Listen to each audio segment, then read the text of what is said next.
Hi friends, ಇವತ್ತು tomato ಹಾಕಿ ಪುಳಿಯೋಗರೆ ಮಾಡೋಣ. ಹುಣಸೆಹಣ್ಣಿಗೆ ಬದಲಾಗಿ ಟೊಮೊಟೊ ಹಾಕಿ ಮಾಡ್ತಿರೋದ್ರಿಂದ ತುಂಬಾ ಟೇಸ್ಟಿಯಾಗಿರುತ್ತೆ. ಈಸಿಯಾಗಿ ಕಡಿಮೆ ಸಮಯದಲ್ಲೇ ಮಾಡ್ಕೋಬಹುದು. ಬನ್ನಿ ಹೇಗೆ ಮಾಡೋದಂತ ನೋಡೋಣ. 3 ಜನಕ್ಕಾಗುವಷ್ಟು ಅನ್ನನ ಉದ್ರುದ್ರಾಗಿ ಮಾಡಿಟ್ಕೊಂಡಿದ್ದೀನಿ. ಮೊದಲಿಗೆ ಸ್ಟವ್ ಮೇಲೆ ಬಾಣಲೆ ಇಟ್ಟು ಎಣ್ಣೆ ಹಾಕೋಣ. ಎಣ್ಣೆ ಬಿಸಿಯಾಗಿದೆ, ಸಾಸಿವೆ ಹಾಕೋಣ. ಕಡಲೆ ಬೀಜ ಹಾಕಿ ಸ್ವಲ್ಪ ಹೊತ್ತು ಫ್ರೈ ಮಾಡೋಣ. ಕಡಲೆ ಬೀಜ ಸ್ವಲ್ಪ ಫ್ರೈ ಆದಮೇಲೆ 1 ಸ್ಪೂನ್ ಕಡಲೆಬೇಳೆ, 1 ಸ್ಪೂನ್ ಉದ್ದಿನಬೇಳೆ ಹಾಕಿ ಫ್ರೈ ಮಾಡೋಣ. ಕರಿಬೇವಿನ ಸೊಪ್ಪು, 1 ಮೆಣಸಿನಕಾಯಿ 2, ಬೆಳ್ಳುಳ್ಳಿ ಹಾಕಿ ಫ್ರೈ ಮಾಡೋಣ. ಈ ಕಡಲೆ ಬೀಜ ಕಡಲೆಬೇಳೆ ಎಲ್ಲ ಚೆನ್ನಾಗಿ ಫ್ರೈ ಆಗಬೇಕು.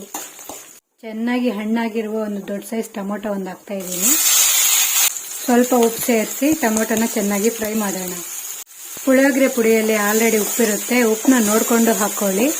ಉಪ್ಪು ಹಾಕಿ ಫ್ರೈ ಮಾಡೋದ್ರಿಂದ ಟೊಮೊಟೊ ಬೇಗ ಫ್ರೈ ಆಗುತ್ತೆ. ಹುಣಸೆಹಣ್ಣು ಇಷ್ಟ ಇಲ್ಲದೆ ಇರೋರು ಈ ರೀತಿ ಟೊಮೊಟೊ ಹಾಕ್ಕೊಂಡು ಮಾಡ್ಕೊಳ್ರಿ, ಟೇಸ್ಟ್ ಚೆನ್ನಾಗಿರುತ್ತೆ.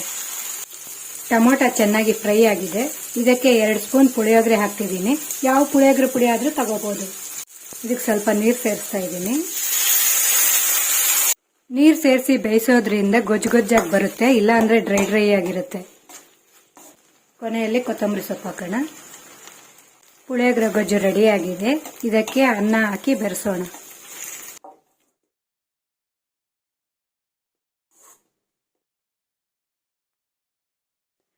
ಟೊಮೆಟೊ ಪುಳಿಯೋಗರೆ ರೆಡಿ ಆಗಿದೆ. ಇದು ತುಂಬಾನೇ ಟೇಸ್ಟಿಯಾಗಿರುತ್ತೆ. ನೀವು ಮನೆಯಲ್ಲಿ ಟ್ರೈ ಮಾಡಿ, ಹೇಗಿದೆ ಅಂತ ಕಮೆಂಟ್ ಮಾಡಿ. ಈ ರೆಸಿಪಿ ಇಷ್ಟ ಆದರೆ ನನ್ನ ಚಾನಲ್ನ ಸಬ್ಸ್ಕ್ರೈಬ್ ಆಗಿ, ಲೈಕ್ ಮಾಡಿ, ಶೇರ್ ಮಾಡಿ. Keep watching. ಬಾಯ್.